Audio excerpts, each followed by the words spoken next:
불확실한 시장에 맞설 차별화된 투자 전략 8월 18일 머니쇼 플러스 시작합니다. 동반 하락으로 출발한 국내 증시, 좀처럼 낙폭을 좁히지 못하면서 양지수 하락 마감했습니다. 코스피 지수는 3,200선도 내줬는데요. 3,177선에서 거래를 마쳤습니다. 코스닥 시장은 낙폭이 훨씬 더 컸습니다. 2%대 하락하면서 오늘 종가 798선에서 형성하는 모습이었습니다. 오늘 아시아 증시 전반적으로 괜찮았는데 왜 이렇게 우리 증시만 빠진 걸까요? 300% 반도체 관세가 제일 크지 않았을까 싶습니다. 삼성전자, 하이닉스 쪽 계속적으로 매도세가 나오고 있는 것 같고요. 네, 그렇기 때문에 기본적으로 더 우리는 15일 날 쉬었잖아요. 15일 날 쉰 부분에서 이제 미국 지표들이 나오면서 이제 인플레이션 우려들이 다시 나오고 있어서 금리 변화가 있으면서 하락세를 유지하고 있는 것 같습니다. 네, 꼭 이렇게 쉬고 나면 안 좋은 일이 생기는 것 같아서 쉬는 게 또 달갑지가 않기도 합니다. 자, 지금 보시고 계신 머니쇼는 SBS 비즈 앱과 유튜브에서 실시간으로 시청 가능합니다. 더 많은 국내 주식 정보 받아보실 분들은 카카오톡 채널 머니랩 추가해 주시기 바랍니다. 그럼 오늘 증시 인사이트 출연자 모시고 자세한 이야기 나눠보겠습니다. GFM 투자연구소 이진우 소장 모셨습니다. 안녕하세요. 네, 안녕하세요. 네, 소장님 일단 국내 증시부터 여쭤봐야 될 것 같아요. 예. 오늘 국내 증시 왜 이렇게 빠지는 걸까요? 그러니까요. 한숨부터 나오는데. 예. 그래서 막 뒤져봤더니만 그래도 월가에서 꽤 알아준다는 CNBC에서 한국 증시가 왜 빠지는지 이유를 댔더라고요. 한번 공감이 가시는지 한번 보시죠. 첫 번째 슬라이드입니다. 이게 지금 뭐 오전부터 해서 아마 아직도 이 화면 그대로 아닐까 싶은데요. 우선 이 부분, 오른쪽 부분 보겠습니다. 대한민국 사우스 코리안 주식이 1% 넘게 빠지고 있는데 투자자들이 US 미국과 우크라이나 간의 그 회담의 디테일을 기다리는 와중에 기다리면서 빠지고 있다. 이것 때문인가요? 우려 관련이 있나요? 그래도 지난주에 나오셨던 분 중에 이제 조선주, 특히 그 북극해 관련돼 있는 게 그 러시아랑 미국이랑 협의해서 분명히 얘기가 나올 것이라고 얘기해 준 교수님이 계셨어요. 네, 그랬는데 그 얘기가 나오긴 나왔더라고요. 그래서 조선주들은 그래도 어느 정도 강세를 유지하고 있는 것 같은 그런 느낌인데 어떻게 보시나요? 그런가요? 예, 뭐 어쨌거나 저의 느낌은 아까 슬라이드에다가 그냥 말풍선 달았는데 한국 증시가 미국, 우크라이나 간의 회담 결과를 기다리면서 1% 빠지고 있다. 뭐 시황은 갖다 붙이기 나름이다. 저는 이렇게 말씀드리고 싶네요. 글쎄요. 그렇다면은 우리 개인들만 잘 될 거야라고 보는 건가요? 기관과 외국인은 아닌 것 같고 뭐 그런 건데 그래서 우리 증시에 대해서는 조금 그동안에 어떤 기대감, 특히 정책 기대감에 대한 그런 부분에서 다소 이제 재점검이 필요하다 하는 그런 게 이제 이른바 큰 손들 개인과 기관과 외국인들의 시각인가 싶기도 하고 아니면 뭐 글쎄요 여기 3,200포인트 중심의 박스권에서 조금 있다가도 한번 우리 지수 한번 보겠습니다만 좀 피로감을 느끼면서 좀 밀리는 양상 뭐 그렇게 보입니다. 그런데 어쨌거나 뭐 저 우크라이나 러우 전쟁의 종식 부분이 그렇게 중요한가 하는 부분에서 아까 본 김에 CNBC에서 이 부분 말이죠. 다시 한번 보시죠. 화이트하우스의 엔보이 그러니까 이 특사가 말하기를 러시아가 동의했다는 거예요. 아티클 5 like security guarantee 이게 이제 결국 나토 헌장 5조하고 비슷한 그런 어떤 보장을 했다는 얘기가 아직 우크라이나가 나토 멤버는 아니고 러시아가 극구 반대하는 게 나토 가입하면 안 돼 하는 것이었고 그게 또 러우 전쟁의 한 빌미였고 그런데 저 나토 헌장 5조가 결국 그거더라고요. 32개 회원국 가운데 누군가가 침공을 받으면은 전체 회원국들이 거기에 맞대응할 수 있다 하는 그 내용인데 그런 쪽으로 했으면 나토 가입은 아니라 하더라도 뭐 우크라이나에 대해서 이 종전 이후 뭐 그것이 휴전이 됐건 평화 협정이 됐건 이후에 조금 우크라이나에 대한 안보 이런 부분은 조금 이렇게 보장될 수 있는 그런 식의 어떤 진전은 있었다 뭐 하는 그런 내용인 것 같습니다. 그런 상황이고 글쎄요. 지금 연휴를 보내면서 이런저런 지표들도 많았는데 월가에서 뭘 주목하나 싶어서 한번 계속 뒤져봤거든요. 그럼 마켓워치 같은 경우는 이렇습니다. 당장 이번 목금토 이번에는 일정이 좀 짧네요. 잭슨 홀 회의에서 파월이 과연 이런 어떤 스피치를 하는데 9월에 금리 인하에 대한 기대를 갖다가 좀 무산시키는 그런 식의 연설을 할 수 있을까 하는 제목들이죠. 뭐 그런 얘기고 그다음에 트럼프 푸틴 간의 회담 여기서 유가에 미칠 수 있는 영향이 뭔가 요거 저하고 같은 관점입니다. 결국 요 부분이 꽤나 중요할 것 같고 그것은 물가에도 같은 것이고 미국인들이 점점 인플레이션과 실업에 대해서 이제 조금 걱정하기 시작했다 하는 이런 내용이고요. 여기서 요 밑에 요 기사가 좀 잘렸는데 이게 뭔가 싶어 봤더니만 지난주 이 PPI는 조금 충격적이었던 것 같습니다. 아무래도. 예상보다. 예, 그렇죠. 이 홀세일 프라이스, 생산자 물가의 점프는 3년 만에 최대 폭의 요거는 조금 아주 클리어리스트한 사인이다. 아주 명백한 사인인데 트럼프 대통령이 부과하고 있는 이 관세가 결국 미국인들에게 어떤 코스팅, 이제 비용을 갖다가 감당하게끔 하는 그런 얘기죠. 뭐 두 가지 또 이렇게 있습니다. 관세로 인한 인플레이션에 대한 증거는 없다. 이게 이제 트럼프 측의 탑 에이드 그러니까 꽤나 고위 보좌관들이 하는 말인데 이게 맞니 하는 그런 논란이고 그리고 아까 나왔던 그 얘기 미국인들이 점점 걱정하고 있다 하는 그런 얘기죠. 그런데 저는 뭐 이 포천지의 이 기사가 굉장히 공감이 갑니다. 우리 여전히 aren't sure. 우리는 여전히 불명확하고 알지 못한다는 거예요. 관세와 인플레이션이 어떤 식으로 가고 있고 그리고 다음번에 향후 어떤 일이 벌어질지 우리는 여전히 분명하지 않다 하는 얘기인데 저는 뭐 저게 가장 솔직한 고백 아닌가 싶습니다. 네, 맞습니다. 저도 완전히 동의하는 게 네. 실질적으로 PPI 나오고 네. 그다음에 나온 인플레이션 지표들 자체도 높게 나왔잖아요. 그래요. 그러니까 결국은 이제 시장 자체 내에서도 데이터에 대한 신뢰를 이제 잃게 되는 거잖아요. 네. 근데 잃을 수밖에 없지 않나요? 왜냐하면 관세가 어떻게 적용이 될지 그 누구는 사재기라고 있을 거 아니에요. 오를 것 그렇죠, 같으니까. 그렇죠. 그리고 누구는 또 안 사고 있고. 네. 그러니까 불확실성이 점점 커지다 보니까 지표 자체도 불확실한 거 아니냐. 관세가 확정될 때까지는 그렇게 보고 그냥 평균치로 대략 보면서 깜깜이로 지표 없이 가야 되지 않을까 이렇게 생각했는데 어떻게 생각하세요? 지난주 거 이제 미국 주식시장 전체를 한번 훑어주신다면 PPI 네. 나오고 이런 예. 부분들도 한번 짚어주시면 좋을 것 같습니다. 그러시죠. 그래요. 이제 PPI, CPI 이제 물가지표 얘기하기 전에 요 준비한 내용이니까 요거 네. 마저 마무리해서 보자면은 자 이제 뉴스위크 같은 경우도 이런 기사를 씁니다. 결국 트럼프 대통령이 블라디미르 푸틴 대통령과의 그 서밋 정상회담에서 이제 마치고 출발했다. Without a deal in hand. 손에 잡히는 어떤 뭐 딜은 없이 이렇게 해서 이걸 갖다 우리 국내 언론도 뭐 노딜 이런 식으로 해서 트럼프 뭐 얻은 게 없다 하는 내용인데 지금 요 관련 기사들 보면 이래요. 결국 트럼프 대통령 요 메이저 디피트 주로 이거는 트럼프가 이번에 그거 얻은 게 없다. 트럼프의 실패작이다. 이런 식으로 하는 거에 대해서 계속해서 이제 방어한다 하는 얘기인데 폭스 뉴스에 나와서 아주 뭐 격정적으로 얘기하더만요. 이 언론들은 자기가 한 뭔가에 대해서 뭐든지 다 반대한다. 일종의 가짜 뉴스 되는 얘기고 인상적이었던 건 그겁니다.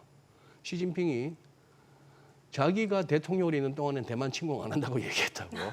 그리고 푸틴이 트럼프 당신이 대통령이었더라면 나는 이 전쟁 안 했다 하는 뭐 그런 얘기들은 전혀 보도되지 않았다. 그걸 언급하는 데는 없다 하는 얘기고 여기 스티브 위트코프 이번에 이 특사 이 게임 체인징이라고까지 얘기합니다. 뭐 그런 식으로 얘기하고 이번에 그리고 이런 기사도 재밌죠. 젤렌스키가 말이죠. 월요일 오늘 밤에 이제 뭐 미팅이 있겠는데 유럽 지도자들이 대거 이제 옆에 젤렌스키 그거 하러 갔습니다만 이 기사의 내용은 젤렌스키가 바라기를 JD 벤스가 미팅에 동석 안 했으면 좋겠다. 그리고 뭐 그런 기사들도 많습니다. 이번에는 젤렌스키가 뭘 입고 나올까 뭐 이런 얘기 하는데 이때 기억나시죠? 보면은 아주 뭐 팔짱 끼고 삿대질하고 트럼프 대통령 얘기 중에 막 끼어들고 글쎄요 얼마나 절박해서 그랬는지는 모르겠습니다만 외교에 대한 기본이 안 된 상황이고 벤스는 그때 그랬잖아요. 당신 그럴 게 아니고 우리 미국이 그동안 우크라이나를 얼마나 도와주고 거기서 그 했던 거에 대해서 감사부터 해라 뭐 이런 식으로 했던 그런 어떤 그게 있습니다. 자 이게 과연 미국의 주류 언론들이 말하는 노딜인지 아니면 빅딜이 지금 진행 중인지 한 24시간 이내로 확인이 될 것 같고요. 확인이 될 것 같은데 CPI 한번 보시죠. 자, 이 그래프 제가 이 시황맨 TV에서 이렇게 그냥 인용합니다. 저도 아마 우리 시청자분들 이걸로 많이 아침 저녁으로 이렇게 시황을 갖다 체크하실 것 같은데 아주 성실한 분이에요. 저는 뭐 개인적으로 일면식도 없습니다만 소개해 드립니다. 그리고 정리가 얼마나 잘 되어 있습니까? 2.7% 예상 2.8%보다 낮아서 CPI입니다. 전월비도 0.2%. 아니 뭐 괜찮아요. 이 정도면은. 그래서 자 여기서 요거는 제가 잘못됐습니다. 요거는 뭐 요 언급은 여기서 하고 싶었던 얘기인데 PPI는 3.3 예상이 2.5인데 3.3 헤드라인이 전년비 전월비는 0.9나 나왔죠. 그리고 근원도 0.9입니다. 다 시장 예상 0.2%였는데 워낙에 우리 시청자분들도 공부를 많이 하시고 그거 하시니까 여기에 무슨 뭐 포트폴리오 운용 수수료 그리고 뭐 항공료 이런 것들 좀 일시적인 그런 어떤 영향이 있었다라고도 합니다만 중요한 건 추세죠. 이렇게 해서 디스인플레이션 이걸 가지고 저는 매번 뭐 진행이든 뭘 할 때마다 이걸 가지고 물가가 떨어지고 있는데 이런 식으로 표현하시는 분들한테는 꼭 저는 수정을 가합니다. 이거는 물가가 떨어지는 게 아니고 물가 상승률이 둔화되는 거에 불과한 거죠. 그래서 디스인플레이션이라 했던 거죠. 인플레이션은 인플레이션인데 인플레이션 율이 이제 조금씩 둔화된다 하는 물가가 떨어지는 건 디플레이션이죠. 지금 이걸 가지고 우리가 지금 팬데믹 때 비해서 물가가 떨어지고 있습니다. 이거는 잘못된 표현이죠. 기울기의 그렇죠. 문제인 물가 거죠. 상승 폭이 조금 둔화될 뿐이지 물가는 여전히 오르고 있는 거예요.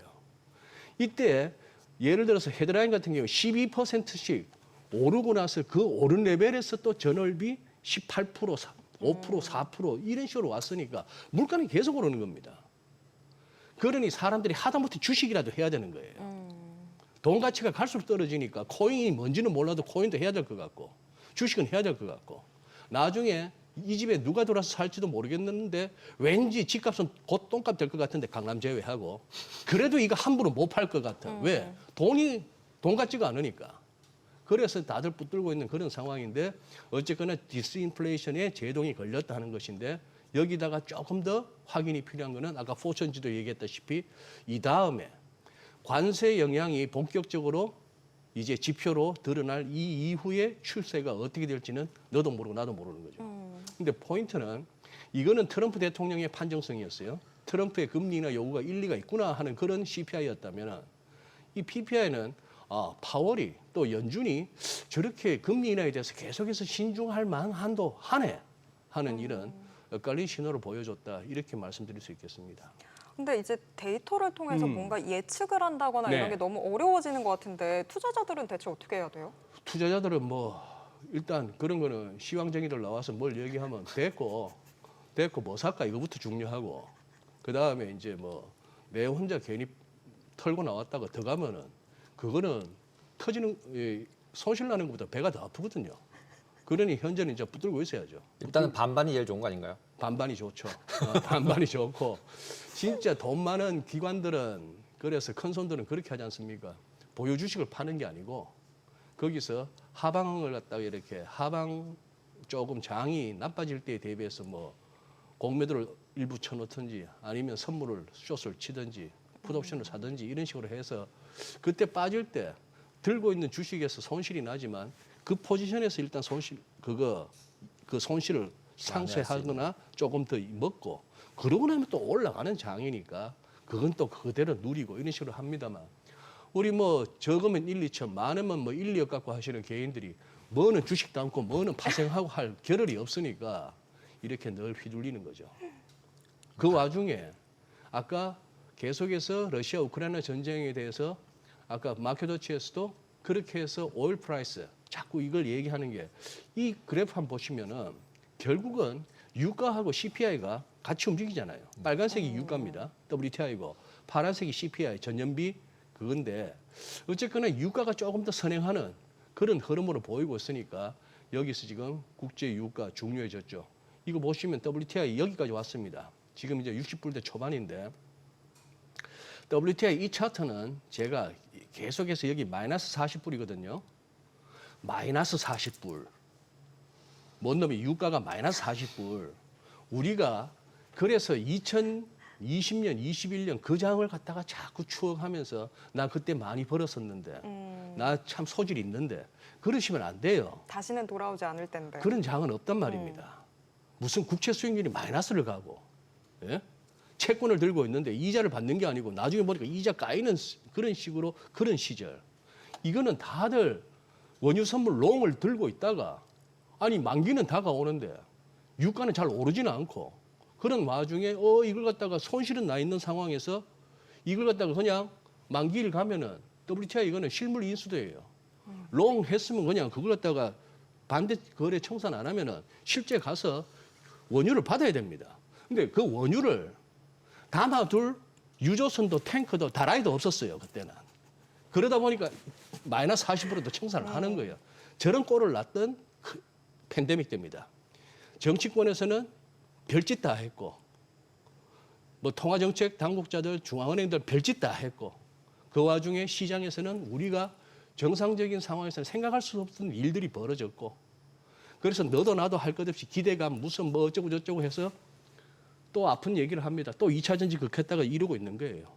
좀 살아나 싶을 때 오늘 또 2차 전지 보세요. 그게 아직도 큰 거죠.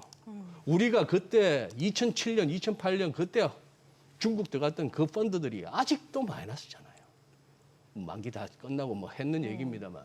그러니 뭐 그런 상황입니다만 여기서 요렇게 상황이 됐으니까 그 점에서도 왜 잘 마무리되면은 러시아산 원유 그냥 풀릴 거고 뭐 그런 식으로 해서 물가는 어느 정도 그래도 제일 중요한 게 유가니까 뭐 그런 측면에서 한번 봐주는 그런 그림입니다. 예. 그럼 인플레이션 우려 같은 경우는 지금 주신 걸 보면은 유가가 상승하지 않으니까 적을 수 있다. 그래서 예, 그렇게 우려할 필요까지는 없겠다. 이렇게 예. 보면 될까요? 그렇게 보면 될 것 같은데 PPI를 보면서도 또 느낀 게 그리고 우리 요즘 하다못해 뭐 장을 보든지 과일이라도 좀 제철 과일이라도 사 먹으려고 하다 보면은 와 쉽죠. 싶으면서 야, 이 가격이면은 포도 농사 짓는 분 거부되겠네. 복숭아, 과수원 갖고 계신 분들 떼돈 벌겠네 싶은데 현실은 안 그렇잖아요. 꼭 이런 시절이 되면은 중간상들의 농간이 또 엄청납니다. 지금은 인플레이션 시대 막 올려받는 거예요. 그런 식으로 하는 거고 자영업자들도 힘들어 죽겠네 어쩌네 하면서도 그 와중에 밥값은 뭐는 자꾸 올리게 돼 있는 거고. 그러니 이걸 잡아줘야 되는 겁니다. 인플레이션을 잡아줘야 되는데 그 와중에 이제 자꾸 금리를 내려고 하니 이제 연준의 고민은 크죠. 파월이 금요일 날 뭔 얘기를 할지 모르겠습니다. 보니까 미국 경제에 대한 전망과 뭐 통화 정책의 프레임워크인데 아니 무슨 갈참이 지금 여기서 통화 정책의 프레임워크예요. 전부 지금 너는 할 것 없이 그 후보의 이름이 오르내리는 사람들이 내가 가면 연준 갈아엎겠다는 사람들 천지인데 파월이 지금 와서 뭐 장기적인 통화 정책 프레임워크는 이래야 된다라고 얘기하분들 뭔 그게 있겠습니까? 차라리 그러면 좀 이런 표현 어떨지 그렇지만 파월을 좀 어르고 달랬으면 파월도 행동을 좀 빨리 바꿨을까요? 그러니까. 근데 너무 몰아붙이기만 해서 지금 오히려 파월도 어깃장 놓는 건 아닌지. 뭐 이렇게 보니까 둘 다 센 사람이에요. 강대강으로 붙었다. 강대강으로 붙었던 것 같고. 예.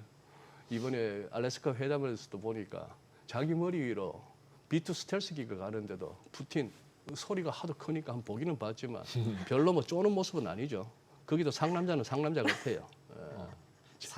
푸틴이 더 상남자긴 상남자죠 일단. 실제 군인이었고, 실제 그죠? 네, 돈 벌었던 사람보다는 실제로 싸울 수 있는 사람이니까 푸틴은. 네. 그러니까요. 그건 그렇고 이제 이 S&P 같은 거 지금 저희가 계속 얘기를 했는데 위클리 차트 이렇게 첨부해 주신 거 보면 예. 이게 채널이 이렇게 있으면 예. 완전 위에 상단에 붙어 있잖아요. 맞아요. 그럼 기술적으로 보면은 다 팔아야 되는 것처럼 보이기도 하는데, 근데 이거 팔고 나서 대안이 없지 않나요? 그러니까요. 네, 자, 어떻게 봐야 지금 되나요? 보시면은 지금 이제 강 대표님 말씀하신 대로 지금 이렇습니다. 몇 번 보여드린 것 같은데 위클리로 보시면 S&P 500 지금 우상향 채널의 상단 거의 다 왔잖아요. 다 왔고 이때도 그랬고 잘 보십시오. 기술적 보조 지표를 잘 보세요. 지수는 올라갑니다. 그런데 얘들은 고점이 내려와요. 이러고 나서는 꼭 깊은 조정이 있었는데 지금 이거 상당 기간에 걸쳐서 지금 이 상황입니다. 이 상황이라서 다들 그래서 출구 근처에서 파티를 즐기는 거죠. 그런 상황이고 데일리도 보면은 좌우지간 4월 7일, 4월 9일 그 무렵부터 쭉쭉쭉쭉쭉쭉 해서 오고는 있습니다. 오고는 있는데 자, 이것도 하나 더 소개해드리죠. 아마 우리 시청자분들 다들 보고 계실 것 같아요. 워낙 좋은 컨텐츠들이라서 소개해드립니다. 저도 이 홍장훈 특파원 개인적으로 한번 보고 싶은데 저희 시청률도 신경 써야 우리 되는데. 시청률 그래서 이런 것도 보시면서 우리 머니쇼를 보셔야죠. 소장님. 예, 그리고 머니랩도 들어가시고. 자, 이거 PBR이 지금 이 상황이란 얘기죠. 닷컴 버블 때보다 높았다는 얘기예요. JP 모가는 물가 우려 커지고 있다 해서 이런 식의 제목의 보고서입니다. Slower growth, 성장은 점점 둔화되고 있고 higher inflation, 인플레이션은 높아져 가고 있고 그런데 markets don't seem to mind. 근데 시장은 신경 안 쓰는 것 같다. 이런 분위기예요. 그러니까 지금 유동성 랠리죠. 유동성 랠리고 이거 지난 주말 보시면은 이 잔디 나 있는 곳이 얼마 없잖아요. 뭐 바이오 좀 좋았다고 우리도 조금 바이오 꿈틀했습니다만 지금 이 빅테크들, 이 덩치 큰 시총 큰 이 빅테크들이 이게 약간 불구스무리한데 얘들 빠지면은 큰일 나는 겁니다. 지수가 그런 상황인데 그리고 이거 주말 동안에 꽤나 회자됐잖아요. 유나이티드 헬스가 꽤나 올랐습니다. 이달 들었으면 21%가 넘게 올랐는데 이렇게 4월 9일 이후로 미국 증시가 쭉쭉쭉쭉 가는 동안에 유나이티드 헬스는 쿵쿵쿵쿵 빠지면서 다우지수에 부담을 줬는데 이거 뭐 워렌 버핏도 샀네 무슨 뭐 마이클 버리도 샀네 이러면서 하는데 여기서 중요한 건 이겁니다. 여기다가도 한번 끄어봤는데요. 좌우지간 역사적 저점에서부터 이렇게 해서 그동안 랠리에다가 피보나치 한번 끄어봤습니다. 이것도 온 세상 온 세계 사람 다 덤비니까 끄어봤더니 충분히 조정받을 만큼 받았고 그런 상황에서 이제 큰 손들이 사기 시작하니까 꿈틀거리잖아요. 저는 제목을 이렇게 잡았습니다. 공부보다 중요한 거는 현저하게 값싸진 주식 찾기입니다. 그리고 정말 조심하셔야 될 게 종목 토론방 같은 데 가다 보면은 단기간에 2배, 3배, 무슨 뭐 한 1, 2년 사이에 10배 난 그런 종목들 토론하시는 거 보면은 거기에 대해서 이거 실체 있는 거야? 이거 무슨 진짜 뭐 숫자가 받쳐주는 거야? 밸류에이션이 좀 과한 거 아니야? 하는 그런 어떤 토론이 이렇게 문제 제기가 있으면은 득달같이 나오는 얘기가 공부 좀 하고 와라거든요. 이거 별로 안 좋은 현상입니다. 우리 겪어보셨잖아요. 2021년에. 거기에 대해서 조금이라도 어떤 제도권에서의 어떤 조금 이렇게 고민하자 하는 그런 리포트가 나오든지 아니면 무슨 패널들이 그 부분에 대해서 조금만 이렇게 이건 과한 거 아닌가 하는 얘기가 나오면은 득달같이 나왔던 얘기가 공부 좀 하고 와라는데 이 공부 별로 중요하지 않습니다. 그 공부 뻔하고요. 유튜브 몇 개 본 게 다인데 그거보다는 차라리 한 2,000개 되는 종목에 매일은 못 본다 하더라도 한 10개씩 20개씩 해서 쭉 빠져서 옆으로 기고 있는 것들 그거 사시는 게 유튜브 몇 편 보는 공부보다 훨씬 묻어두면은 좋은 기회가 옵니다. 근데 그러다 진짜 망할 수도 있어요. 왜냐하면 아까 전에 네. 보여준 빨간 바디 있잖아요. 네. 파릇파릇한 게 바이오밖에 없다는 곳. 근데 그 녹색 그 파릇파릇한 곳에 있는 차트들 그려보면 지금처럼 다 빠졌어요. 네. 바이오 주식들 미국은 완전 다 망가져 버렸잖아요. 망가져 있었죠. 예, 그러니까 유나이티드 헬스뿐만이 아니라 네. 그러면은 결국은 이제 망가진 것 찾기로 들어가서 이제 글로 가고 있는 거다라는 거에 동의를 하시는 건가요? 뭐 지금으로서는 그나마 네. 이 바닥에 발을 들였으면은 매일 뭐라도 들고 있어야 되잖아요. 솔직한 얘기로. 네. 노 포지션으로 잘 못 가시잖아요. 그게 오히려 더 불안하시잖아요. 터질 때 터지더라도 뭐라도 들고 있어야 되고 그래야 어디 가서 할 얘기도 있는 건데 그러다 보니 뭐 그럴 수밖에 없죠. 지금 엔비디아 살래? 아니면 아까 말씀하신 별로 뭐 실체는 없어 보이고 매출도 시원찮아 보이지만 저 밑에 있는 바이오 중에 뭐 하나 붙들고 한번 기다려 볼래. 저는 차라리 후자를 하겠습니다. 예. 그 유나이티드 헬스 지난주에 좀 급등했던 거 가지고 큰 손들이 샀다라는 이유만으로 급등했던 걸로는 조금 과하다라는 얘기도 있었는데 그러면 그것보다는 오히려 많이 빠진 거에 더 주목을 해야 되는 건가요? 또 뭐 단기간에 또 한 20 몇 프로 뭐 모르죠. 그 큰 선들도 또 단타하려는지 그런지는 모르겠습니다만 어쨌거나 뭐 한만 봐도 이렇게 저렇게 뭔가 이렇게 합리화하고 뭔가 있는 것처럼 얘기합니다만 이 바닥은 눈치 싸움이고 내 저거 좋아 보여 하는 거 갖고 돈 벌리든가요. 남들이 좋다 하는 거 미리 선점하는 게 그나마 뒤늦게 따라 붙지 않는 거. 실컷 ETF 만들고 나서 들어가는 거 이런 것만 안 하면은 이 바닥에서 안 해야 될 게 몇 개 있잖아요. 공부 좀 해라라는 말 좀 하지 마시고 갑자기 막 뛰어들었는데 나한테는 없었는데 어디 보니까 뭐 ETF 나왔대 한다고 해서 그 설거지하러 들어가는 거 이런 거는 조심하셔야죠. 꼭 안 해야 되는 것만 하게 되는 것 같긴 한데 그렇죠. 지금 그러면 환율은 어떻게 봐야 될까요? 저희? 환율도 지금 참 그렇습니다. 지금 그래도 이제 증시는 막 이렇게 못 먹어도 고운데 간단하게 말씀드리면 지금 미국 국채 시장도 지금 고민이 깊습니다. 지금 단기물들도 지금 PPI 보고 나서는 이거 특히 2년물이 살짝 이렇게 한 며칠 오르잖아요. 이거 금리 인하 너무 우리 과도했던 거 아니냐는 얘기고 이 10년, 30년 같은 장기물로 가면은 이 특히 10년물은 4.2m는 안 가네요. 이 4.5도 버겁지만 그리고 30년은 여전히 지금 5% 공방이 이루어지고 미국 시장은 고민이 크고 달러 인덱스 보시면은 몇 번째 보여드리는 차트인데요. 지금 먼슬리로 보다 보니까 그 뷰는 여전히 고민스럽습니다. 요 위치가 굉장히 크리티컬해요. 보이시죠? 이 선, 그리고 우하향하는 채널의 하단 뭐 이런 식입니다.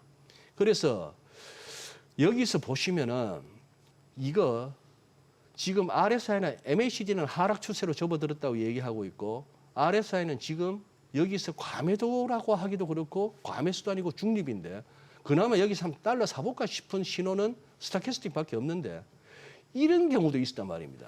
이게 추세가 섰을 때 스타캐스틱은 조금 맥을 못 칩니다. 이 와중에 이거 보세요. 바닥 신호 몇 번이나 나왔지만 계속 낮아지는 그런 상황이라서 올 연말에 과연 이게 현재 지금 97, 98 공방인데 이게 100 위로가 될지 아니면 이게 90이나 그 아래로 가 있을지가 그거 한데 그러다 보니까 우리 환율도 애매하죠. 우리 환율도 지금 여기서 지금 이것만 면해야 됩니다. 이 선 열리는 거는 진짜 막아줘야 됩니다. 이 선 열린다는 얘기는 대한민국 돈이 이제 돈 같지가 않다는 얘기가 되는 거예요. 그게 달러 강 때문에 그렇게 되는 건지 최악의 케이스는 달러 인덱스가 그냥 고만고만하거나 여기서 달러 인덱스가 오히려 하락하는 글로벌 달러 약세 와중에 우리가 같이 따라서 못 내려가지고 이 근처에서 여전히 1,300원대 후반이나 1,400원 근처에서 놀든지 아니면 어쩌다가 이 선 열리는 상황은 그것만큼은 진짜 우리나라 정부, 기업, 국민들 할 것 없이 다 이거는 어떻게 하든 피할 수 있도록 해줘야 되는 그런 상황입니다. 무슨 뭐 국가 부채가 어떻고 재정이 어떻고 그 시정 문제는 비슷해요. 비슷하지만 달러하고 우리 원화는 조금 족보가 다릅니다. 그러니까 그거는 조심해야 되는 상황이고 우리 코스피도 뭐 시간 관계상 요거 오늘 21선 약간 물고 내려가려 하고 있고 그리고 일간으로 보시면은 요거 후행 스팬이 뚫고 내려올까 말까 하니까 내일 중요해졌습니다. 내일 중요해졌는데 조금 각오는 하시죠. 뭐 한 3,050까지는 뭐 각오하고 가자. 뭐 일단은 그렇게 말씀드립니다. 빠지면 사도 된다라고 보시는 거죠? 빠지면 사도 되는지는 그때 가서 생각하시고요. 일단 빠지기로 하는 건가요? 일단은 조금 이렇게 여기서 조금 바로 직접 상승보다는 요번에 이 조금 외국인 흔드는 이 장에서 지수는 좀 떨어질 수 있을 것 같습니다. 예. 일단 떨어질 거는 마음의 준비를 좀 네. 해두도록 하겠습니다. 오늘 말씀 여기까지 듣도록 하겠습니다. 고맙습니다. 예, 감사합니다.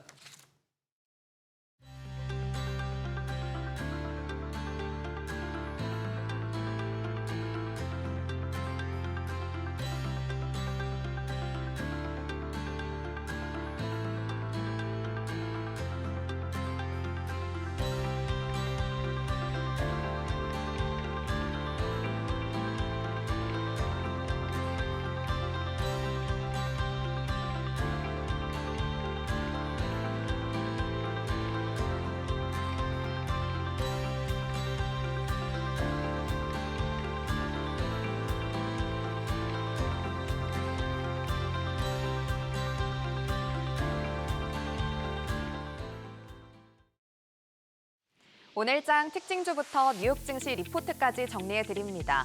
먼저 오늘 우리 증시에서 가장 주목받은 섹터 혹은 테마부터 정리해 볼 텐데요. 빌 게이츠 빌 앤 멜린다 게이츠 재단 이사장이 한국을 방문해 국내 제약 바이오 기업들과 백신 협력 관련 논의를 할 걸로 전해졌습니다. 게이츠 재단은 저소득 국가에 백신을 보급하는 사업을 진행해 왔는데 이번 방문으로 국내 기업들과의 협력 확대 가능성이 부각되면서 기대 심리가 자극된 걸로 풀이됩니다. 또 코로나19 입원 환자의 최근 6주 연속 증가 추세도 영향을 미쳤는데요. 관련주 중에서는 먼저 그린생명과학이 오늘 8%대 오르면서 3,215원의 거래를 마쳤고요. 수젠텍이 4%대 강세로 7,860원, 유바이오로직스가 3%대 강세 시현했고 SK바이오사이언스와 랩지노믹스도 각각 3%, 1%대 오름세 보이면서 관련주들이 강세로 장을 마감했습니다. 트럼프 행정부가 주거용 태양광은 기존대로 세액공제 자격을 유지한다고 밝혔습니다. 또 대규모 프로젝트도 일정 수준의 물리적 시공이 지속적으로 진행 중임을 입증하면 4년간 세액공제 혜택을 주기로 했습니다. 이에 따라 뉴욕 증시에서는 썬런, 솔라엣지, 퍼스트솔라 같은 관련주들이 급등했는데 국내 증시도 영향을 받았습니다. 먼저 한국전력은 이재명 대통령이 재생에너지를 늘려 국가 온실가스를 감축해야 한다고 강조하는 과정에서 전기요금이 오를 수밖에 없다고 언급하면서 주가에 탄력을 받았습니다. 오늘 1.54% 오르면서 39,450원에 거래를 마쳤고요. HD 현대에너지솔루션이 오늘 8%대 강세로 47,750원, OCI 홀딩스가 오늘 7%대 올랐고 메커스와 S에너지가 각각 5%, 2%대 강세 보이면서 일부 관련주들이 상승 마감했습니다. 이어서 뉴욕 증시 종목에 대한 투자 의견 정리해드리겠습니다. 오늘은 네이버 웹툰의 모 회사 웹툰 엔터테인먼트부터 글로벌 콘텐츠 강자 월트 디즈니, 중국의 음악 플랫폼 기업 텐센트 뮤직까지 세 가지 종목 살펴보겠습니다. 첫 번째 종목은 웹툰 엔터테인먼트입니다. 현재 주가는 14달러 선이고요. 목표 주가는 15달러 선으로 제시됐습니다. 최근 디즈니와의 협업 소식이 전해지면서 그동안 약점으로 지적돼 왔던 서구권 이용자 확보에 대한 기대감이 커지고 있습니다. 2분기 매출은 3억 3,800만 달러로 전년 동기 대비 5.5% 늘었고 부문별로는 광고 매출이 10.9%, IP 사업은 무려 42.6% 늘면서 성장성을 보여줬습니다. 8월 말부터는 디즈니와 함께 어메이징 스파이더맨을 비롯한 100여 개의 작품을 순차적으로 선보일 예정인데요. 주가가 최근 단기 급등하긴 했지만 2026년 기준 주가 매출 비율은 1.3배로 글로벌 동종 기업 대비 부담이 크지 않아서 향후 서구권 진출 성과와 광고 매출 개선 여부에 따라 추가적인 리레이팅 가능성이 열려 있다는 평가입니다. 두 번째 종목은 월트 디즈니입니다. 현재 주가는 115달러 선이고요. 목표 주가는 133달러 선으로 제시됐습니다. 3분기 매출은 236억 달러로 시장 기대치에 못 미쳤지만 영업이익은 46억 달러, 주당 순이익은 1달러 61센트로 각각 전년 대비 8%, 16% 증가하면서 기대치를 웃돌았습니다. 영화 흥행 부진과 전통 TV의 약세로 엔터테인먼트 이익이 15% 줄었지만 스트리밍 사업은 안정적인 가입자 수와 평균 매출 증가로 뚜렷한 흑자 전환을 이뤘습니다. 또 테마파크와 크루즈를 포함한 체험 부문도 역대 최대 방문객 수와 지출 증가에 힘입어 영업이익이 13% 성장했습니다. 오는 8월 21일 ESPN을 월 29달러 99센트에 정식 출시할 예정인데 NFL 인수와 WWE 독점 중계권 확보로 스포츠 경쟁력 강화가 예상되고 또 최근 K-드라마가 디즈니 플러스 글로벌 톱10에 오르면서 한국 콘텐츠 투자 확대 가능성도 제기되고 있습니다. 세 번째 종목은 텐센트 뮤직입니다. 현재 주가는 25달러 선이고요. 증권사 평균 목표 주가는 27달러 선으로 제시됐습니다. 2분기 매출은 84억 위안으로 전년 대비 18% 증가했고 순이익은 28억 위안으로 47% 늘면서 시장 예상치를 모두 웃돌았습니다. 콘텐츠가 다양해지면서 현재 프리미엄 구독자 비중이 12%인데 특히 콘서트와 굿즈 매출이 2배 이상 늘면서 SVIP 전환이 가속화되고 있고 프리미엄 요금제는 월 29위안으로 일반 대비 2배 수준이라 유저당 평균 매출이 상승하고 있습니다. 이렇게 단순한 음악 구독 중심의 비즈니스 모델에 새로운 성장 동력이 추가되면서 중장기적으로 견조한 이익 성장이 기대된다는 평가가 나오는데요. 2026년 예상 PER은 26배로 중국 플랫폼 평균 대비 높은 수준이지만 확실한 성장성으로 투자 매력은 여전히 유효하다는 분석입니다. 오늘은 이렇게 세 가지 종목에 대한 국내 증권사들의 분석 살펴봤습니다. 오늘 밤 뉴욕 증시 투자 전략 세우는데 참고해 보시기 바랍니다. 지금까지 종목 리포트였습니다.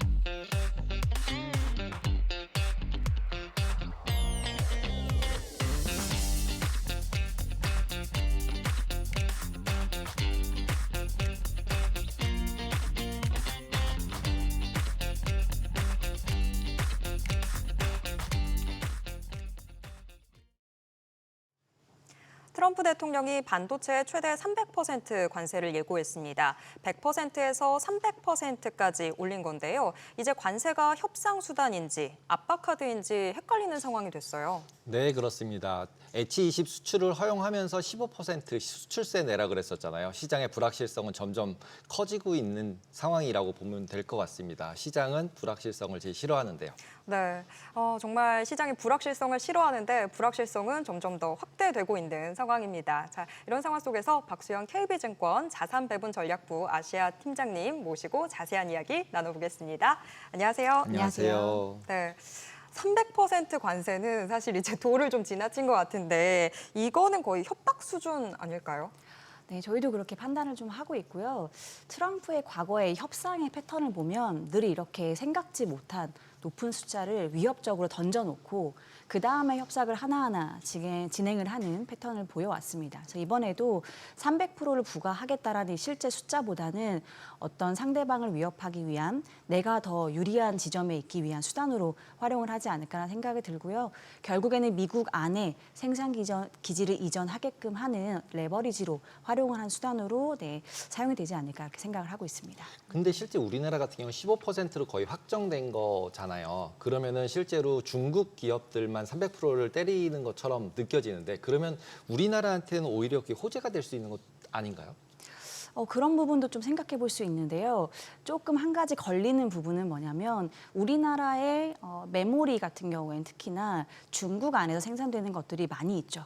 그렇다 보니 중국에서 생산돼서 미국으로 수출되는 우리나라 반도체에 관련되어 있는 여러 가지 상품들은 사실 미국이 여전히 압박을 할 수 있는 명분이 될 수 있고요. 그래서 이러한 부분에 대해서 우리가 어떻게 전략을 가져가야 되는지에 대한 고민은 미리 할 필요는 좀 있어 보이기는 합니다.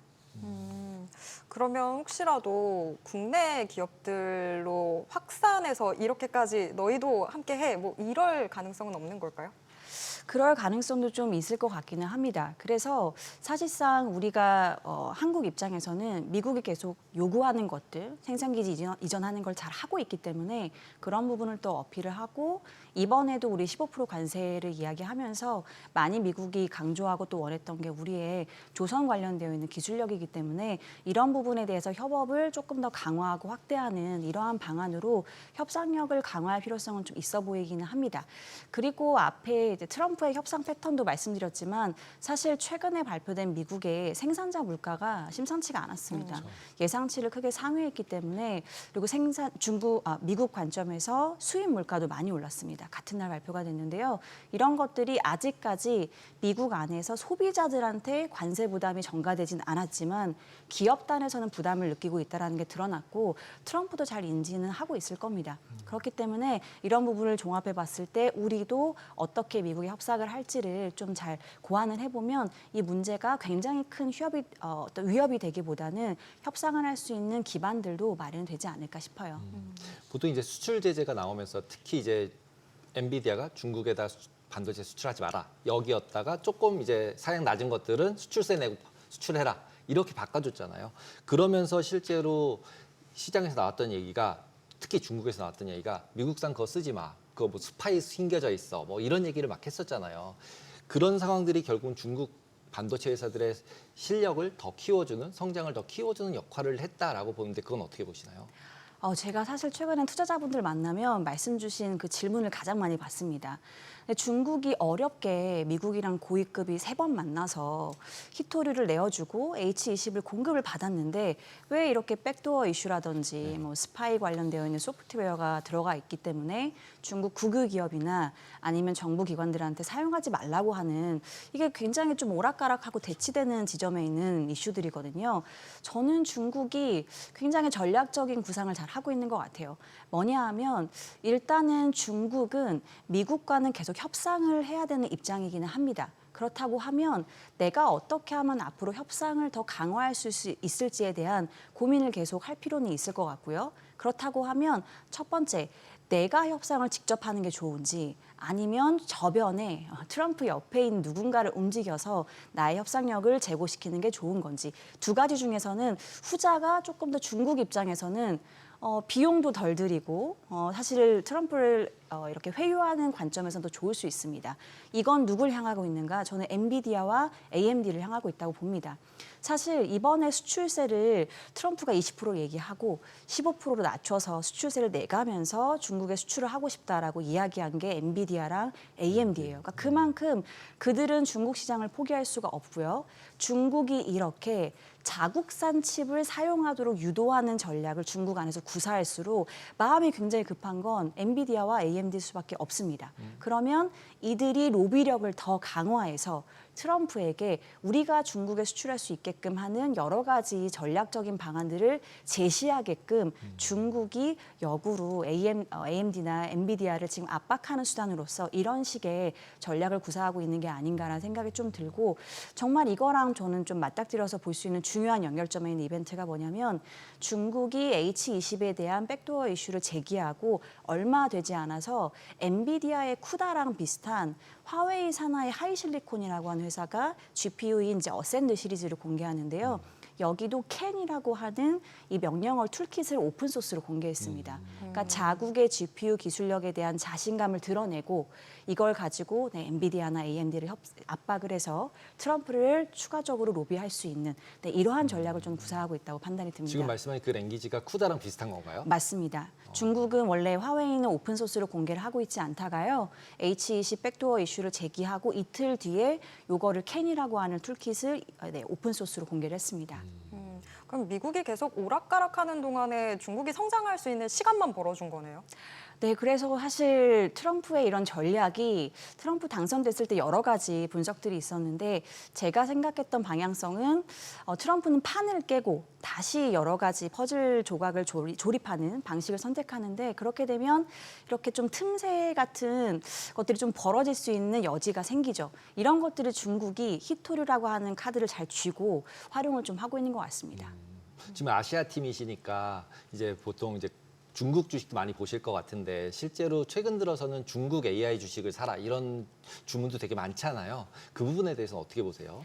저는 굉장히 동의하는 내용입니다. 왜냐하면 중국이 조만간 10월에 사중전해라고 하는 앞으로 10년 산업성장 계획을 짜는 10년 계획을 짜는 중요한 발표를 앞두고 있는데 여기에서 결코 포기하지 않을 게 AI 관련되어 있는 밸류체인의 이 성장에 대한 육성인 거고 그러려면 반도체가 없이는 AI 산업을 육성하는 것 자체가 불가능하죠. 그래서 중국이 여러 가지 반도체 영역에서 사실은 설계는 미국이랑 거의 견줄 정도로 굉장히 뛰어난 기술력을 가지고 있습니다. 문제가 이제 파운드리랑 메모리 영역이거든요. 그래서 최근에 CXMT라고 해서 메모리에서 중국에서 가장 강자죠. 여기가 본토 증시 상장을 앞두고 있습니다.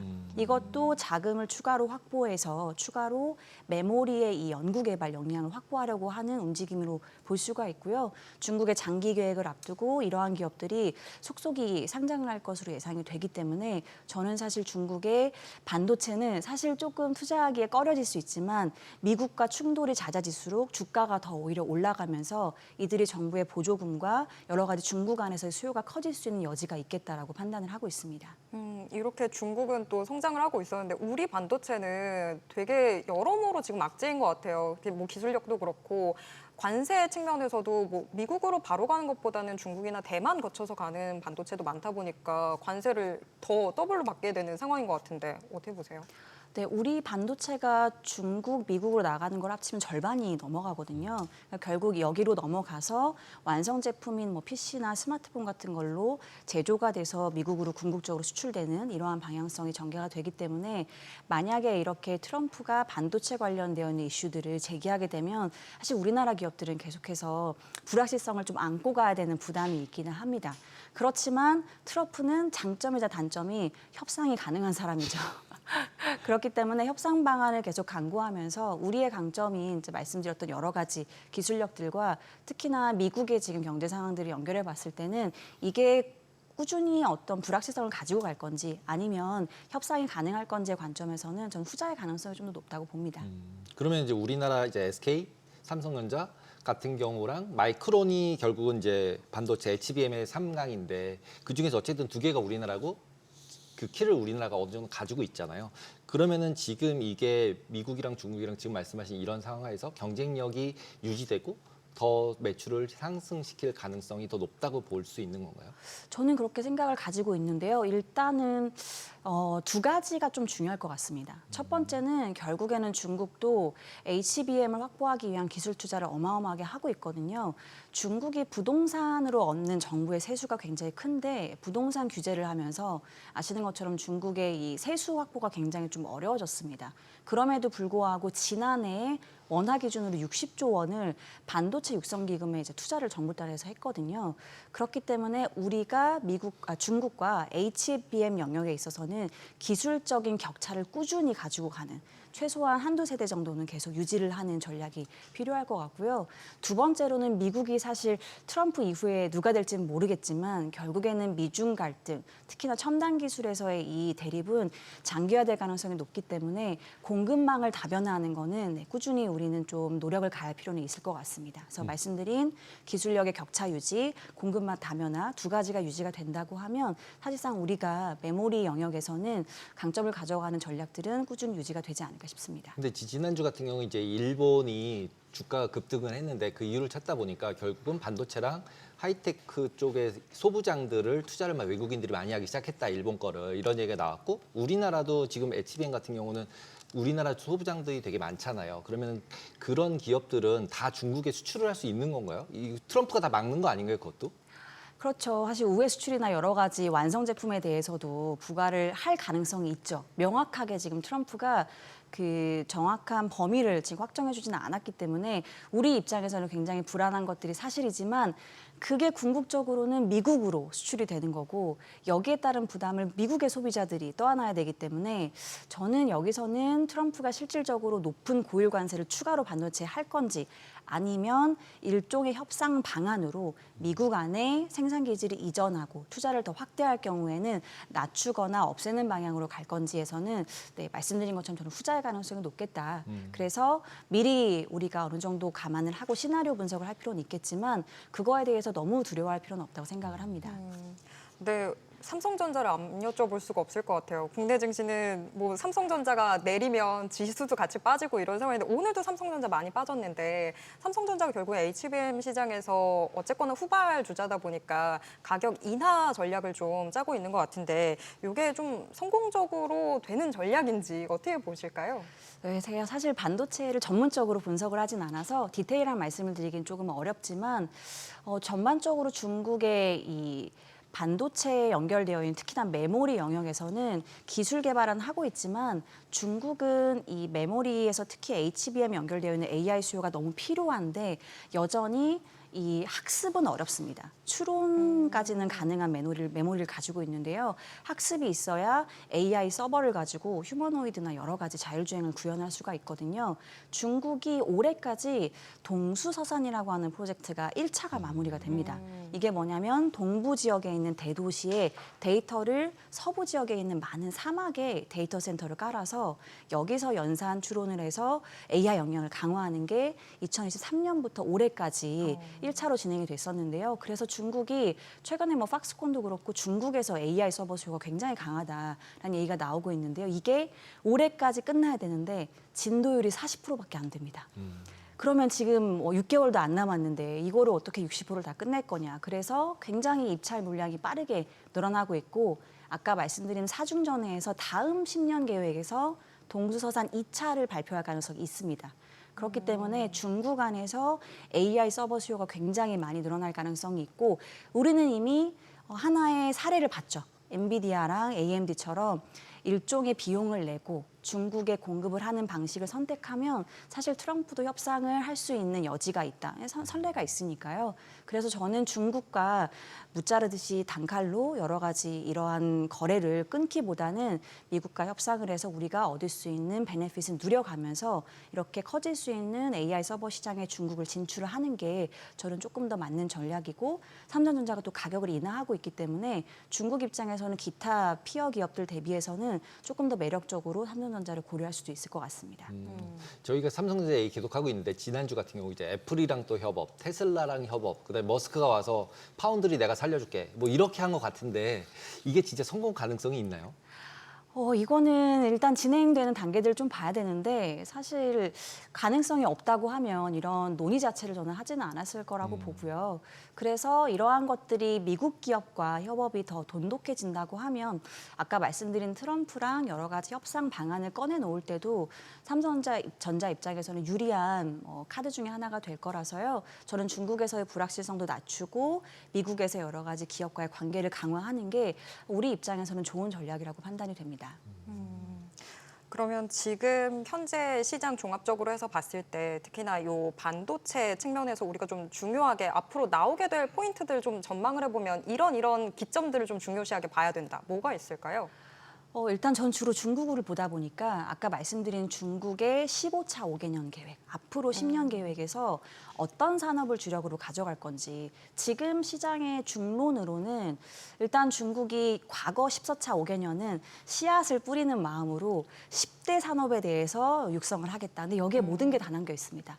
양자 컴퓨터부터 시작해서 뭐 휴머노이드 여러 가지 뭐 농업 기술까지 다 들어가 있는데 지금은 중국이 재정적으로도 녹록하지가 않고요. 선택과 집중을 할 가능성이 높다라는 게 시장의 의견이고 저도 그렇게 생각을 하고 있습니다. 그래서 앞으로는 휴머노이드 그리고 자율주행, 로보택시 이런 쪽에 집중을 할 가능성이 높고 그렇다고 하면 반도체 관련된 투자는 중국이 집중을 굉장히 많이 해야 되고요. 그리고 반도체 기반으로 이러한 AI 기술들은 멀티모달이 중요하거든요. 그러니까 텍스트와 동영상, 이미지 이런 것들을 동시다발적으로 같이 연산을 하는 것들이 중요한데 그러면 결국 또 데이터 센터가 중요하고 여기에 연결되어 있는 아까 말씀드린 우리나라 기업들의 전략들을 같이 짜는 게 굉장히 중요하겠다. 그래서 10월 달에 사중전회를 사실 중점적으로 보고 앞으로 미국과의 협상을 같이 연결해 보면 조금 더 투자 아이디어를 가져가시는 데 도움이 되시지 않을까 싶습니다. 4중전에 10월에 열리는 거 잘 체크해 보도록 하겠습니다. 오늘 말씀 여기까지 듣겠습니다. 고맙습니다.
지난주 초에는 미국의 7월 CPI를 확인한 후에 9월 금리 인하 기대감이 커졌는데요. B컷 가능성까지도 나왔었지만 이번 주는 또 기대감이 훅 꺾이는 모양새입니다. 네, 그렇습니다. 지난주에 PPI, 도매물, 그러니까 생산자 물가 지수가 0.9% MOM, 그러니까 월간으로 증가하게 나오면서 인플레이션으로가 굉장히 커졌습니다. 그러면서 비트코인도 시장도 굉장히 크게 흔들리고요.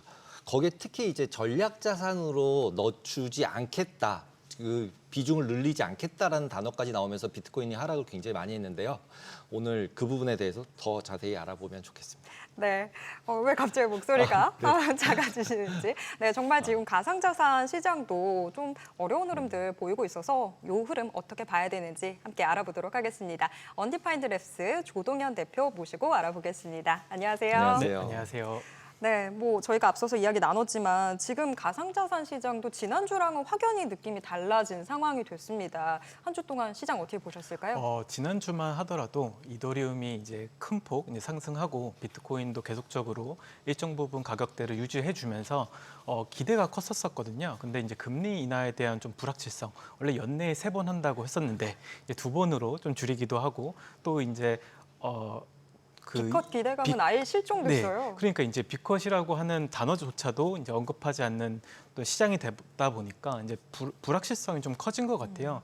사실 이 크립토 시장, 즉 우리가 코인 시장이라고 하는 것도 지금 자금의 속성 자체가 다 전통 금융에서 지금 몰려 들어왔었거든요. 그렇기 때문에 이더리움도 한 달간 50% 정도 상승을 했던 거고요. 근데 이런 매크로적인 이슈가 생기다 보니까 또 그런 자금들이 계속적으로 이제 빠져나가는 거 아닌가, 그러면서 좀 가격대가 조금 눌리는 거 아닌가라고 좀 생각되고 있습니다. 근데 이제 신고가를 갱신을 계속 하고 있었잖아요. 근데 그냥 단순하게 금리 때문에 내렸다. 이렇게 보기에는 원래 가상자산이 무슨 뭐 금리 때문에 움직이는 자산은 아니었잖아요. 네. 최근 들어서 좀 움직이고 있지만. 그런데 실질적으로 보면 그거 말고 다른 뉴스들, 조금 아까 제가 말씀드렸던 그런 이제 뭐 전략자산 비중을 늘리겠다고 해놓고 안 늘리고 이제 말한 거랑 계속 바꾸잖아요, 뭔가를. 이런 상황들을 어떻게 보세요? 일단 그 트럼프 대통령이 당선됐을 당시만 하더라도 이 비트코인을 전략자산으로 이제 취급하냐 안 하냐 이게 그 말이 많았었거든요. 근데 이게 취임하자마자 선을 걷습니다. 그러니까 미국 국민들의 세금으로 비트코인을 매수하지 않겠다고 그때부터 사실 얘기했던 뉴스예요. 근데 이게 비트코인이 소폭 조정을 받다 보니까 다시 한번 또 언급을 하면서 꼭 내려야만 할 것처럼 기사들이 좀 쏟아져 나오고 있는 상황이고요. 사실 비트코인을 뭐 전략적 비축 자산으로 가져간다는 것은 투자자들의 희망이었지 사실 미국 정부 자체가 그런 톤으로 얘기한 적은 없습니다. 네. 저는 그러면 여태까지 잘못 알고 있었나 봐요. 저는 계속 미국이 이제 전략자산으로 비트코인을 비축하겠다라고 했는데 저의 너무 희망이 많이 섞였던 거였을까요? 네, 다만 이제 불법적으로 이제 사용을 하던 비트코인을 강제적으로 이제 가지고 와서 이걸 팔지 않겠다고는 했어요. 그래서 지금 현재 매도를 하고 있지는 않거든요. 그것을 보면은 사실 약속을 지키고 있다라고 좀 볼 수 있고 사실 미국 그 트럼프 대통령이 당선되고 나서 이 암호화폐 정책에 대해서 계속 우호적으로 좀 개선하겠다고 했었잖아요. 그리고 사실 180일이 지나고 나서 미국에서 보고서도 제출했습니다. 거기서 보면은 이제 수많은 이제 규제 완화에 대한 것들이 담겨 있었고 실질적으로 이제 SEC가 이제 그 블록체인 관련된 스타트업들한테 제기했던 이런 소송들도 지금 다 마무리 상태에 있거든요. 그렇게 봤을 때는 오히려 이제 암호화폐 시장 자체를 조금 더 우호적으로 좀 보고 있다, 정책을 좀 완화해주고 있다. 그럼으로써 장기적으로 봤을 때는 뭐 바뀐 게 없다라고 좀 봐도 무방할 것 같습니다. 이번에 발표된 정부 보고서에서 이제 원래 비축 확대를 사람들이 기대를 했다가 안 들어가 있어서 이제 실망 매물 정도 나왔다. 이 정도로 보면 되겠네요, 이 부분은. 네. 그러면은 이제 이더리움이나 기타 알트코인들 같은 경우는 신뢰를 잃었다. 더 이상 알트코인은 없다. 이렇게들 다들 얘기를 하고 있었는데 이더리움이 너무 많이 강세를 보이고 있잖아요. 그쵸. 그러면 신뢰가 회복이 되는 거라고 봐야 되나요? 이더리움이 한 달 동안 이제 40% 상승하면서 많은 분들께서 이더리움 왜 이렇게 많이 오르지 궁금 많이 하셨을 거예요. 근데 이제 올랐던 것은 명확한 이유가 있습니다. 첫 번째로는 ETF의 순유입이 굉장히 많이 들어왔습니다. 그래서 한 주만 하더라도 한 30억 달러가 몰려 들어오면서 사실 가격을 계속적으로 견인했던 거거든요. 근데 이제 지금 이제 고점을 갱신하지 못하고 조금씩 내려가고 있거든요. 그 이유는 뭐냐면 이더리움 네트워크의 보안성을 유지하기 위해서 예치되어 있던 이더리움들이 지금 출금 요청을 하고 있습니다. 근데 출금 요청을 하는 그 규모가 꽤 커요. 이제 전체 규모로 보면 한 6조 원 정도 됩니다. 앞서 말씀드린 대로 한 주 동안 사람들이 이더리움이 급상승하니까 ETF로 순유입이 들어온 규모가 한 3조 원 정도 됐는데 그거보다 많은 금액이 지금 유출이 될 예정이에요. 근데 이제 이더리움 네트워크 같은 경우는 한번 출금 요청하면 26일 정도 걸립니다. 그래서 사실 이 물량 자체가 계속적으로 그 빠져나갈 사실 여지는 있는 것이고요. 근데 이 빠져나가는 이더리움 결국 출금 요청을 했다는 것은 시장에 매도하겠다고 사실 마음을 먹은 사실 물량이거든요. 그럼 이것들을 누가 받아줄 것인가 이게 중요한 포인트고 지금 현재 이더리움이 오르는 동안 가장 큰 역할을 했었던 거는 재무 전략 기업들입니다.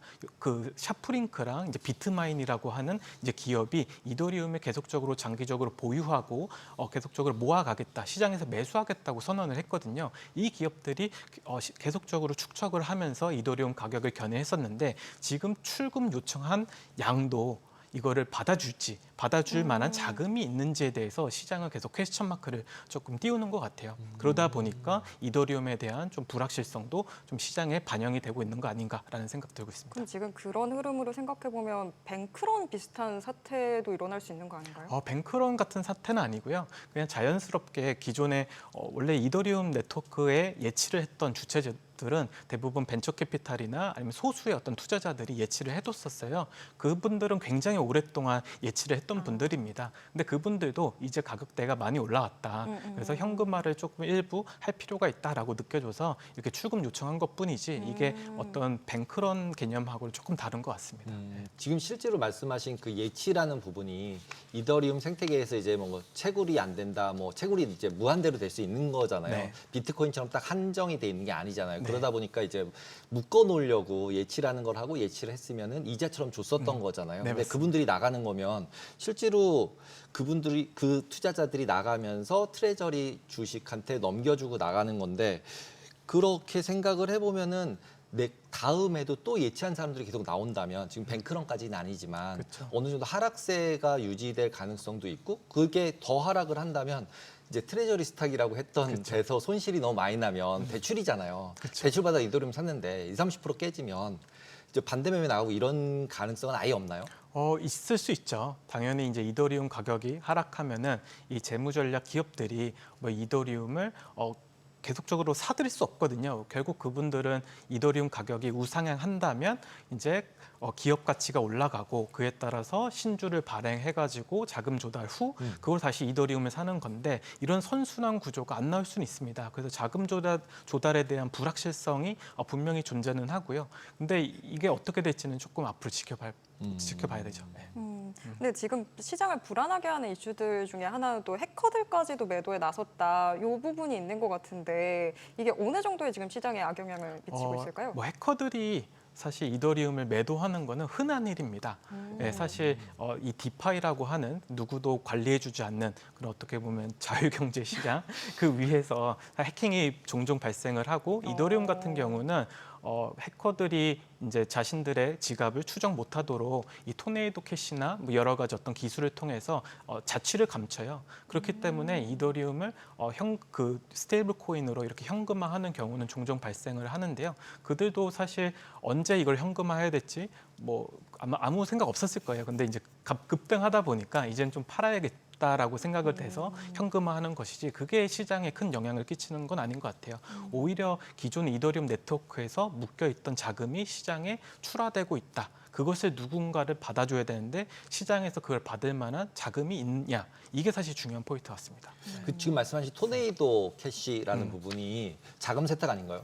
자금 세탁이라고 미국도 봤었었죠. 그래서 사실 그것을 만든 사람들, 즉 그것을 만들기 위해 여러 가지 기여를 했던 사람들을 구속시키기도 했습니다. 근데 트럼프 대통령이 당선 후에 전부 다 토네이도 캐시도 어떤 불법적인 것을 한 건 아니다. 왜냐하면 그 디파이라고 해서 이 스마트 계약을 만들고 여기를 컨트리뷰션을 했다고 범죄 행위에 일조한 건 아니다라고 가름말을 좀 타줬거든요. 그렇기 때문에 사실 그렇죠. 그래서 자금 세탁이라 볼 수는 있지만 그들이 원하는 건 사실 프라이버시를 강화하기 위한 목적이었다라고 얘기를 하고 있습니다. 근데 토네이도 캐시라는 게 실질적으로 보면 이제 주식 시장에서는 이제 다크풀이라 그래서 사자팔자 효과가 있으면 매칭 시켜주는 게 있잖아요. 네. 그런 거라고 생각을 했는데 토네이도 같은 경우는 넣은 다음에 기록을 막 지우고 이러는 거 아닌가요? 그럼 자금 세탁이랑 똑같은 거잖아요. 결국에는 이 자금이 어디서 흘러왔는지를 분명하게 볼 수 있는 게 블록체인 네트워크의 장점이었거든요. 누구든지 장부를 열어서 열람해서 이 자금이 어디에서 어디로 이동했는지를 볼 수 있는 장점이었는데 소수의 어떤 사람들, 특히 이제 해커들은 이런 것들을 보면 안 되니까 중간에서 그걸 단절시키는 기술을 개발을 한 거죠. 근데 첫 번째 이게 만들어졌던 당시만 하더라도 그냥 프라이버시를 강화하기 위해서 만들어졌지 이 해커들을 위한 하나의 기술로 만들어진 건 아니거든요. 그렇기 때문에 이걸 어떻게 해석해야 되냐라고 하는 것에 대해서 논쟁이 되게 많았죠. 예. 결론은 그래서 어떻게 난 거예요? 결론은 자금 세탁이 아니다. 자금 세탁이 아니라도 결론은 난 건가요? 그렇죠, 그렇죠. 네. 그러면 실제로 디파이나 이런 데서 사용을 할 때 이 토네이도 캐시를 사용을 다 해도 되는 거예요? 일단 이더리움 위에서는 이제 가능하고요. 나머지 체인들, 나머지 이제 레이어 원드, 뭐 솔라나나 뭐 더 나아가서 뭐 수이 같은 그런 네트워크들은 굉장히 중앙화돼 있어요. 그 말은 즉슨 네트워크에서 만약에 해킹이 일어나면 그 계좌를 동결시킵니다. 결국 투표를 해서 동결시키거든요. 그래서 이런 프라이버시를 강화하는 어떤 기술을 갖고 있지는 않지만 네트워크 자체적으로 투표를 해서 동결시키는 기능은 또 갖고 있습니다. 그렇기 때문에 기관 투자자들도 이 동결 기능 때문에 안심하고 그런 네트워크 위에다가 스테이블 코인들을 계속적으로 발행하고 있는 추세이기도 하고요. 네. 근데 지금 가상자산 시장을 보면 이 뭐 같은 알트코인 내에서도 서로 지금 굉장히 상반된 움직임들 보여주고 있고 서로 뭐 리플이랑 이더리움이랑 뭐 다르게 움직이고 이러는데 지금 왜 이렇게 움직임이 서로 다른 거예요? 이더리움 같은 경우는 사실 오랫동안 횡보를 했었습니다. 그리고 이더리움의 가장 큰 문제는 결국 이더리움을 운영하는 이제 재단이라고 부르는 곳에서 방망 경영을 좀 했었거든요. 자신들이 매년 지출하는 비용을 컨트롤하지 않고 계속적으로 이더리움을 시장에 매도해서 투자자들의 좀 불안한 마음을 좀 이렇게 일으킨 게 가장 큰 좀 잘못된 것으로 지적을 많이 받았었는데 그렇기 때문에 가격이 오랫동안 횡보했어요. 근데 그것을 사실 깼던 게 바로 이 재무전략 기업들이었죠. 이더리움을 다시 사들이고 그것을 장기 보유하겠다라고 하면서 시장에서 가격 상승이 나온 거거든요. 다른 그러면 리플이나 다른 어떤 알트코인들은 어떤 추세를 갖고 있냐면 아직 이런 재무전략 기업을 만들어서 계속적으로 장기적으로 알트코인을 매수하는 하나의 동력이 있지는 않습니다. 그리고 그런 어떤 재무전략 기업들이 성공할 수 있었던 건 뭐냐면 기존 레거시에서 즉 전통 금융 산업에서 굉장히 유명했던 분들이 그 기업의 대표를 맡아서 어떻게 보면 투자자들의 신뢰를 조금 더 높여주는 역할을 해줘야지만 그런 기업들이 성공할 수 있는데 다른 알트코인 같은 경우는 그런 인물들이 없어요. 그래서 샤프링크 같은 경우는 이더리움을 공동 창업한 이제 그 루빈이라고 하는 조 루빈이라고 하는 분이 이제 CEO를 맡았고 비트마인 같은 경우는 이제 톰리라고 하는 이제 해외에서 굉장히 유명한 분이시기도 하고 또 이제 캐시우드뿐만 아니라 결국에는 이런 어떤 팔란티어에 초기 투자했었던 이런 유명 어떤 벤처 캐피탈리스트들이 신용을 공유해줬기 때문에 성공할 수 있었거든요. 근데 다른 알트코인들은 근데 이런 어떤 인물들이 없습니다. 그렇기 때문에 시장에 신뢰를 줄 수 없고 신뢰를 주지 않으면 결국 기존 전통 금융 시장에서 자금 조달하기가 굉장히 어렵죠. 그렇기 때문에 선순환이 잘 안 되는 것 같습니다. 지금 이더리움이 그렇게 상승한 배경에는 스테이블 코인이 있는 거잖아요. 스테이블 코인 발행할 때 항상 이더리움이 쓰이더라. 그러니까 이더리움 계속 가지고 있으면 되겠다. 이게 이제 어떤 식으로 둘이 연결이 돼 있는지도 한번 설명을 해주세요. 네, 이더리움 네트워크 같은 경우는 결국 사용자가 사용을 할 때 이더리움을 지불하고 사실 사용을 합니다. 그러면 지불된 그 이더리움은 우리가 이제 그 어떤 가스비, 즉 수수료라고 하는데요. 그 수수료를 활용해서 이더리움을 소각하는 메커니즘을 갖고 있어요. 만약 많은 사람들이 이더리움 네트워크를 이용한다고 하면 결국 소각할 수 있는 재원들이 많아지는 것이고요. 재원들이 많아지고 소각이 많이 되면 결국 이더리움 가격 상승을 할 수 있는 여지가 남아 있는 거죠. 다만 이제 이더리움을 많이 사용하지 않으면 이더리움 자체 네트워크는 계속적으로 무한 발행이 되는 구조이기 때문에 인플레이션이 발생하기도 하고요. 그래서 얼마나 많은 사람들이 사용하냐에 따라서 이더리움 네트워크의 운명이 결정되는 건데 스테이블 코인 시장이 커지면 커질수록 이 사용자들이 많아지면 많아질수록 결국 이더리움 네트워크에서 발생되는 거래량은 많아지고 거래량이 많아짐에 따라 수수료도 높아질 수 있는 것이죠. 근데 수수료가 높아지면 실제로는 그 비용보다 거래가 더 많아지면 문제가 생기는 거 아닌가요? 근데 최근에 이더리움 네트워크가 그 부분을 보완을 했습니다. 그래서 거래량은 많아져도 그 거래 수수료는 내려가고 있는 상황이고 오히려 그 많은 사람들이 거래를 하게 되면은 수수료로 이제 소각할 수 있는 금액이 많이 모이게 돼 있어요. 그렇기 때문에 이더리움이 기존에는 비싸고 느린 체인이었는데 지금은 빠르고 어떤 그 낮은 수수료를 갖고 있는 체인으로 바뀌고 있습니다.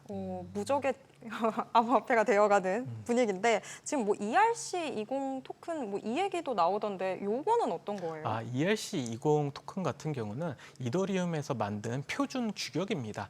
그래서 이게 많은 알트코인들이 전부 다 ERC20이라고 하는 규격을 사용해서 토큰을 발행하고 있고 그 의미는 뭐냐면 이더리움 네트워크에서 전송할 수 있다고 하는 얘기입니다.